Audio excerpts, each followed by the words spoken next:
Bismillahirrahmanirrahim. Assalamualaikum warahmatullahi wabarakatuh. Saya Rizky Mutiara, Stambuk N1C119006 akan menjelaskan materi sejarah abad pertengahan. Sejarah abad pertengahan. Abad pertengahan adalah periode sejarah Eropa sejak bersatunya kembali daerah bekas kekuasaan Kekaisaran Romawi Barat di bawah prakarsa Raja Charlemagne pada abad 5 hingga munculnya monarki-monarki nasional, dimulainya penjelajahan samudra, kebangkitan humanisme, serta reformasi Protestan dengan dimulainya Renaissance pada tahun 1517. Abad pertengahan merupakan abad kebangkitan religi di Eropa. Pada masa ini, agama berkembang dan mempengaruhi hampir seluruh kegiatan manusia termasuk pemerintahan. Sebagai konsekuensinya, sains yang telah berkembang di zaman klasik dipinggirkan dan dianggap lebih sebagai ilmu sihir yang mengalihkan perhatian manusia dari ketuhanan. Eropa dilanda zaman kelam sebelum tiba zaman pembaharuan. Maksud zaman kelam ialah zaman masyarakat Eropa menghadapi kemunduran intelek dan ilmu pengetahuan. Bismillahirrahmanirrahim. Assalamualaikum warahmatullahi wabarakatuh. Perkenalkan, nama saya Jumrin N1C119002. Di sini saya bertugas sebagai penyambung dari materi sebelumnya, yang dimana materi saya menjelaskan tentang dalam paradigma abad pertengahan, dua wilayah agama dan dunia terpisah total antara satu dengan yang lainnya, sehingga tidak ada lagi peluang bagi ekspansi antara keduanya atau pembor antara keduanya. Pada abad pertengahan ini, seorang manusia jika tidak melangit haruslah membumi. Jadi maksudnya di sini, manusia yang tidak lagi percaya akan kekuasaan alam gaib, maka dia harus memutuskan hubungan dengan Tuhan secara total dan roh-roh kudus. Atau jika ia lebih menghargai pentingnya jasmaninya dan materi hidupnya, maka dia bukan lagi seorang roh yang rohaniawan dan sudah memutuskan hubungannya dengan Tuhan. Augustinus mengatakan, seseorang yang mahir dalam kesenian, peperangan, serta filsafat merupakan orang-orang yang bejat serta sesat, karena berasal dari kota setan yang dimana kebahagiaannya tidak lebih dari segala topengan yang menipu, dan keindahannya merupakan raja alam kubur. Kota ini yang tidak diterima oleh Tuhan serta fitrah manusia. Orang-orang yang sombong dan angkuh merupakan ketetapan hari, dan orang-orang yang memiliki pengetahuan akan segala sesuatu yang harus dimiliki oleh orang-orang terpuji ketika melihat kota setan ini, maka tenggelamlah mereka ke dalam kesesatan dan kesombongannya, sehingga terlihatlah dari sudut pandang kegelapannya. Konsep ini kemudian dipertegas oleh Fritjof Capra 2004, yang dimana para ahli abad pertengahan mencari-cari tujuan dasar yang mendasari fenomena mengapa pertanyaan-pertanyaan yang berhubungan dengan Tuhan, roh manusia, dan etika sebagai pertanyaan-pertanyaan yang memiliki signifikan yang tinggi. Jadi ilmu didasarkan atas penalaran keimanan. Dengan demikian, kerangka berpikir yang dominan pada abad pertengahan ini dan juga tekanan yang kuat dari kaum para elit gereja yang menganggap dirinya sebagai pengawas tatanan dan penguasa dunia, serta menganggap kegiatan ilmiah sebagai campur tangan setan, dan dengan faktor-faktor di luar materi ini, timbullah latar belakang kaum Renaissance yang melakukan aksi protes karena tidak sesuai dengan pemikiran mereka dengan kondisi pada abad pertengahan pada masa itu. Kemudian berakhirlah abad pertengahan pada abad ke-15, dan kemudian digantikan oleh zaman Renaissance yang berlangsung pada abad ke-15 sampai pada abad ke-16. Di sini, di zaman Renaissance ini, kesenian dan sastra musik mulai berkembang dengan pesat, serta ilmu pengetahuan mulai berkembang dengan pesat, yang dimana dikembangkan oleh beberapa tokoh, dimana diantaranya yaitu Leonardo da Vinci dari tahun 1452 sampai 1519, dan kemudian selanjutnya Nicolaus Copernicus yang berlangsung 1473 sampai 1543. Yang berikutnya Johannes Kepler yang berlangsung pada tahun 1571 sampai 1630. Dan selanjutnya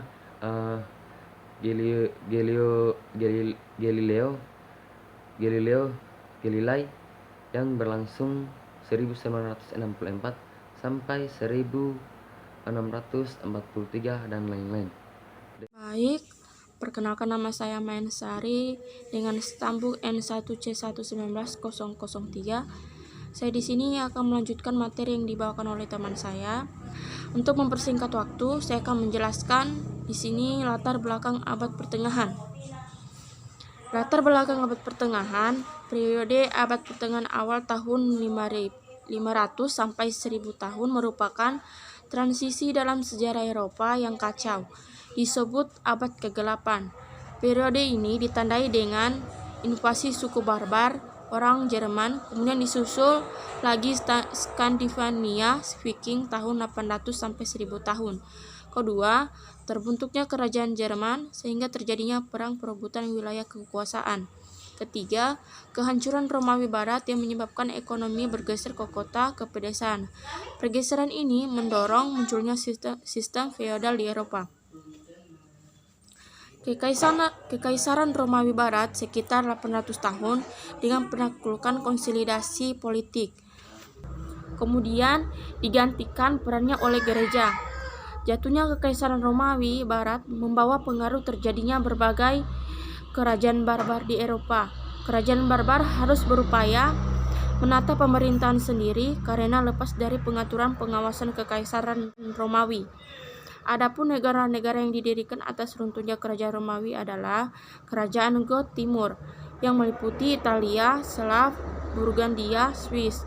Kedua, Kerajaan Goth Barat meliputi Spanyol, Prancis, Belgia, dan Jerman Barat. Akibat runtuhnya Romawi Barat menyebabkan Eropa menjadi masyarakat agraris dengan rumah tangga desa tertutup. Di situ tidak terdapat lalu lintas uang. Selama 3 abad terjadi anarkis. Pada masa runtuhnya Romawi, ketidakstabilan politik, tidak ada keamanan perorangan dan pemilik. Disitulah pertentangan melawan. Disitulah pertentangan kekerasan di mana-mana. Para petani mencari perlindungan dari benteng yang diperkuat dari ancaman penyerbuan bersenjata. Maka orang merdeka. Makin lama makin tergantung kepada tuan tanah. Sebaliknya, balas jasa, mengerjakan tanah untuk kepentingan tuan tanah. Dengan adanya keadaan tersebut, terjadilah hubungan feodal. Para petani bersumpah setia dalam ikatan feodal untuk memenuhi kebutuhan hidup pada tuan tanah yang memberi bantuan perlindungan. Sekian dari saya. Assalamualaikum warahmatullahi wabarakatuh. Perkenalkan, nama saya Hikmah dengan NIM N1C1190001. Di sini saya akan melanjutkan materi yang telah disampaikan oleh teman saya, Mayan Sari, di mana materinya yaitu sebagai berikut. C. Ciri-ciri abad pertengahan. 1. Feodalisme. Menurut Kamus Besar Bahasa Indonesia, feodalisme adalah sistem sosial atau politik yang memberikan kekuasaan yang besar kepada golongan bangsawan. Sistem sosial yang mengagung-agungkan jabatan atau pangkat dan bukan mengagung-agungkan prestasi kerja. Sistem sosial di Eropa pada abad pertengahan yang ditandai oleh kekuasaan yang besar di tangan tuan tanah. Dalam ID Wikipedia, feodalisme adalah sebuah sistem pemerintahan di mana seorang pemimpin yang biasanya seorang bangsawan memiliki anak buah yang banyak yang juga masih dari kalangan bangsawan juga, tetapi lebih rendah dan biasa disebut vasal. Para vasal ini wajib membayar upeti kepada tuan mereka, sedangkan para vasal pada giliran ini juga mempunyai anak buah dan abdi-abdi mereka sendiri yang memberi mereka upeti. Sejak itu, muncul orang-orang kuat sebagai tuan tanah yang mengatur pemakaian tanah di wilayah kekuasaannya, tempat tinggal mereka yang disebut kastil atau puri. Kekuasaan mereka ditopang oleh bawahannya. Sistem ini kemudian berkembang luas. Bangsawan menjadi kelompok yang sangat istimewa dan melakukan regenerasi berdasarkan keturunan.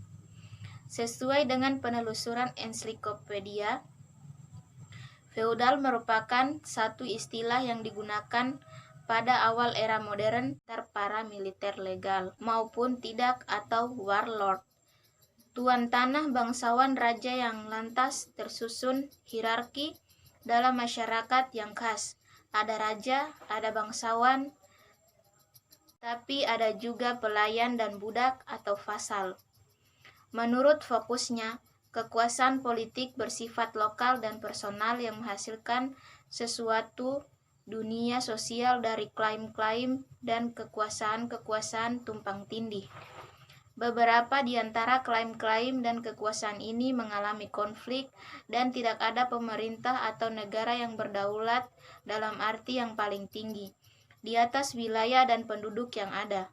Dalam sistem kekuasaan ini banyak dipenuhi ketegangan dan sering terjadi perang. Di dunia abad pertengahan, ekonomi didominasi oleh pertanian, dan kelebihan apapun yang dihasilkan menjadi sasaran klaim-klaim yang bersaing. Klaim yang berhasil menjadi dasar untuk menciptakan dan mempertahankan kekuasaan politik, tetapi jaringan kerajaan-kerajaan para pangeran, istri-istri para bangsawan, dan pusat-pusat kekuasaan lainnya yang bergantung pada susunan ini diperumit oleh munculnya kekuasaan-kekuasaan alternatif di kota-kota kecil dan kota-kota besar. Kota-kota dan federasi kota bergantung pada perdagangan dan manufaktur serta akumulasi modal yang relatif tinggi. Mereka mengembangkan struktur-struktur sosial dan politik yang berbeda dan sering menikmati sistem-sistem pemerintahan independen yang ditentukan oleh para warga negara. Itulah materi dari saya. Sekian dan terima kasih. 2. Skolastik. Upaya skolastik abad pertengahan dalam gambaran historis singkat ini, metode untuk menghubungkan iman rasio yang pertama dibahas adalah filsafat tomastik Gereja Roma Katolik. Selain persetujuan pribadi orang percaya, dalam sistem ini, iman artinya informasi yang diwahyukan yang ada dalam Alkitab, tradisi dan suara hidup dari Gereja Roma. Akal budi artinya informasi yang dapat diperoleh melalui pengamatan indrawi terhadap alam dan interpretasi intelek. Rasionalis abad ke-7 membedakan akal budi dengan sensasi. Thomas membedakan akal budi dan wahyu. Kebenaran akal budi adalah kebenaran yang dapat diperoleh melalui kemampuan indera dan intelek alamiah manusia tanpa bantuan anugerah supranatural. Kerajaan Roma hidup dari abad ke-18 sampai abad ke-19. Pada puncaknya, ia mencerminkan suatu usaha di bawah perlindungan Gereja Katolik untuk menyatukan dan menetralisir pusat-pusat kekuasaan dunia Kristen Barat yang terpisah-pisah menjadi suatu kerajaan Kristen yang disatukan secara khusus. Kekuasaan sekular yang aktual dari kerajaan dibatasi oleh struktur-struktur kekuasaan yang kompleks dari Eropa feodal di satu pihak dan Gereja Katolik di pihak lain. Sepanjang abad pertengahan, gereja secara konsisten berusaha menempatkan otoritas spiritual di atas otoritas sekular dan berusaha mengubah sumber otoritas dan kebijaksanaan yang diakui dari wakil-wakil duniawi ini kepada wakil-wakil duniawi lainnya. Pandangan duniawi Kristen mentransformasikan pertimbangan-pertimbangan tindakan politik dari suatu kerangka duniawi kepada kerangka teologis. Ia menegaskan bahwa kebaikan terletak pada ketundukannya terhadap kehendak Tuhan. Perkenalkan, nama saya Rusdin dengan stampuk yang satu C19035. Saya perwakilan dari kelompok 1 ingin melanjutkan materi dari kelompok kami.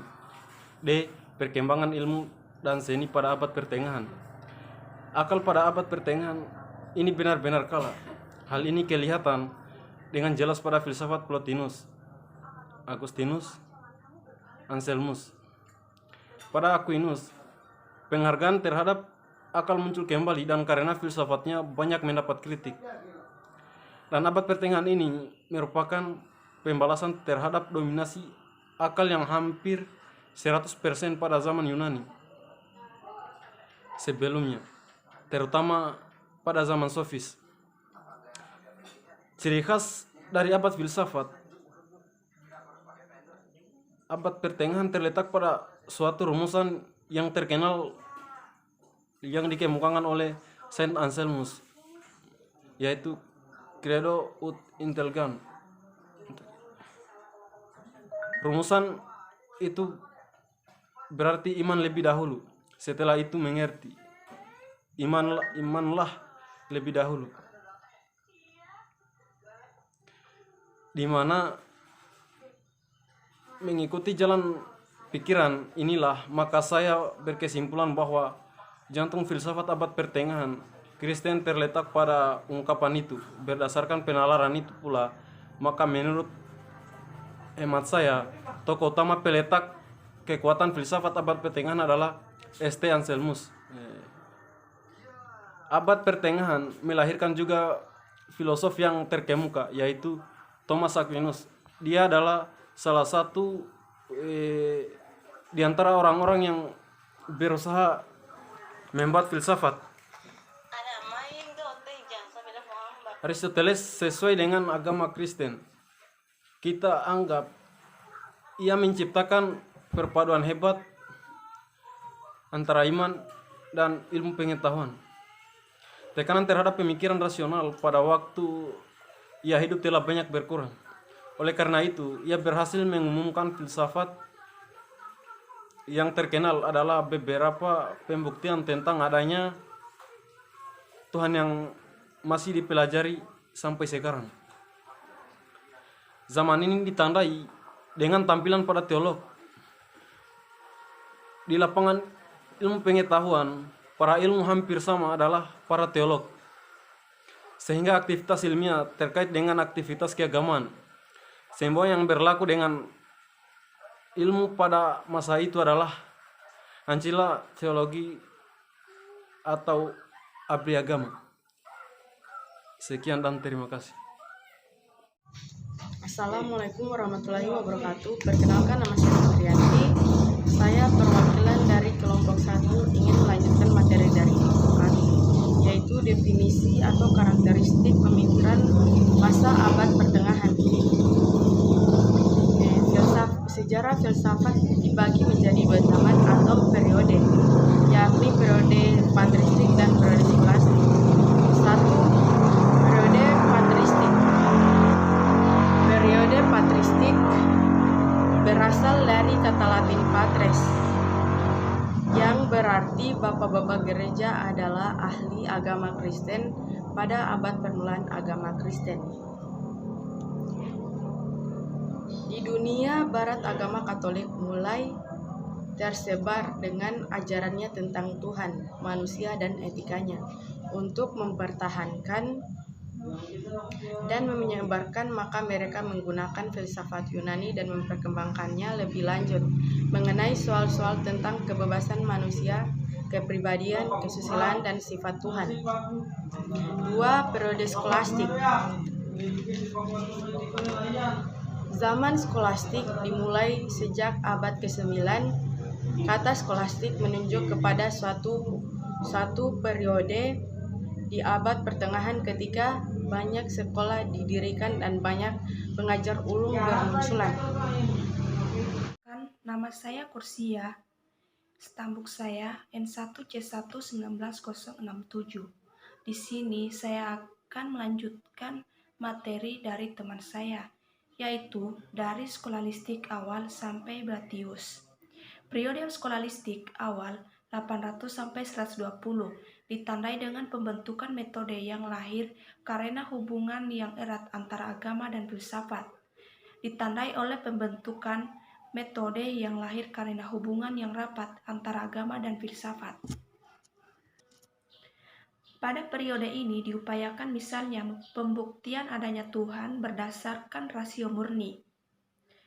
Jadi tanpa berdasarkan kitab suci Anselmus dan Canterbury, selanjutnya logika Aristoteles diterapkan pada semua bidang pengkajian ilmu pengetahuan dan metode skolalistik dengan pro dan kontra mulai berkembang Bertus Abelardus pada abad ke-11 atau ke-12.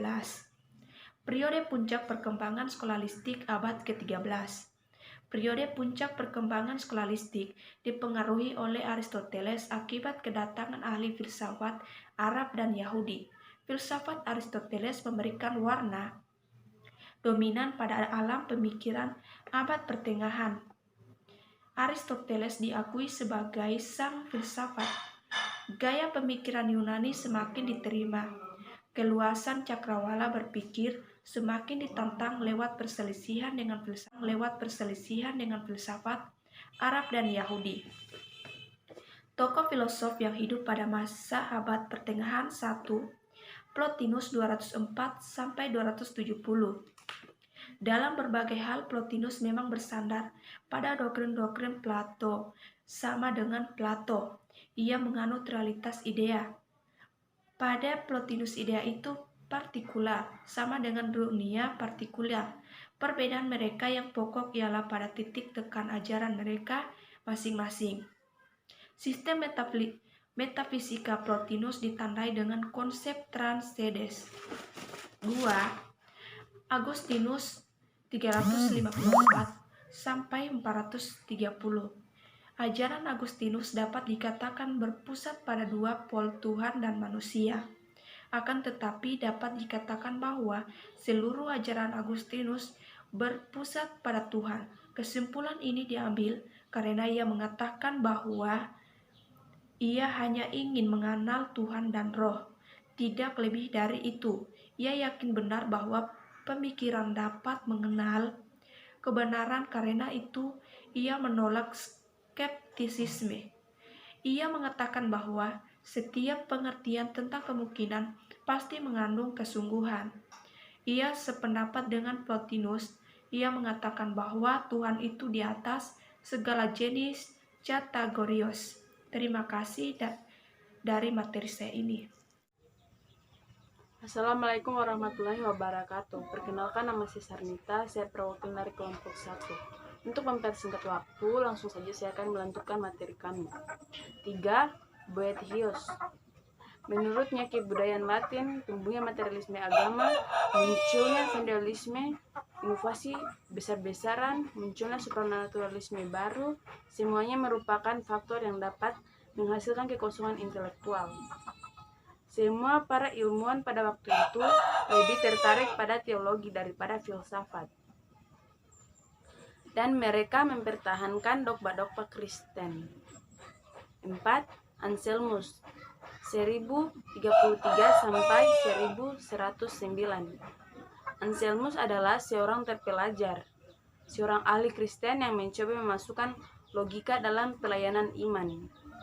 Meskipun Anselmus mengetahui Alkitab dengan baik, tetapi ia ingin menguji kekuatan logika manusia dalam upayanya membuktikan doktrinnya.